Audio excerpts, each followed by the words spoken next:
morning everyone. Today we will discuss about the axillary artery. In this cadaveric study you can see this axillary artery, the key muscle to identify the axillary artery and its branches is the pectoralis minor muscle over here. This pectoralis minor muscle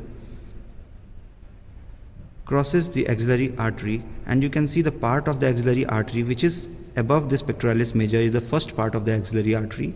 The part of the axillary artery which is covered by this pectoralis minor is the second part of axillary artery, and the part of axillary artery which is below this pectoralis minor is the third part of axillary artery up to the lower border of the teres major muscle.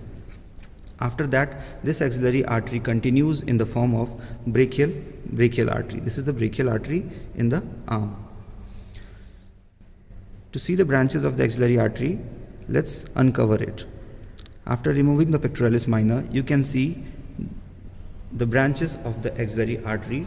To identify it and to see it more clearly, what I have used is, I have used two artery forceps and applied it over the axillary artery at its origin and at its termination. The origin is near the outer border of the first rib, and the termination of the axillary artery is at the lower border of the teres major muscle.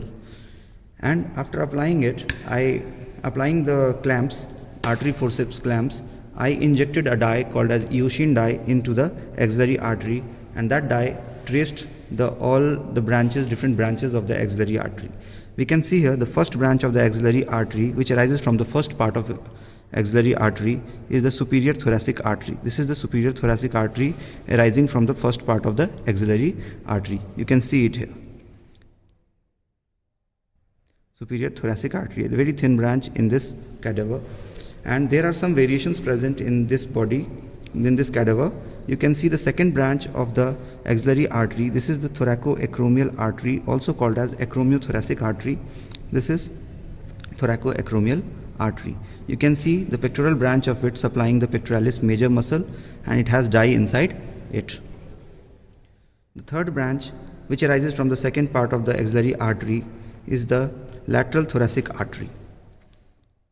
And in this body there are two lateral thoracic arteries, one arising from the subscapular artery and other is directly the branch from the axillary artery, which is also a very common variation, the lateral thoracic artery arising from the subscapular artery, which is also a branch of third part of the axillary artery. You can see in the axillary artery the thickest branch, that is the subscapular artery. This branch is the subscapular artery, and this subscapular artery usually divides into two arteries. One is the circumflex scapular artery and other is this thoracodorsal artery. But in this body there is another variation present over here, and you can see this is the posterior circumflex humeral artery, also arising from this subscapular artery. This is posterior circumflex humeral artery. This one is the circumflex scapular artery, and this is thoracodorsal artery. This is lateral thoracic artery. All these arteries are arising from the subscapular artery, which is the thickest branch from the axillary artery. Usually it is a branch from the third part of the axillary artery, but in this body we can see this is a branch from the second part of axillary artery, as it is covered by the pectoralis minor muscle. You can see over here.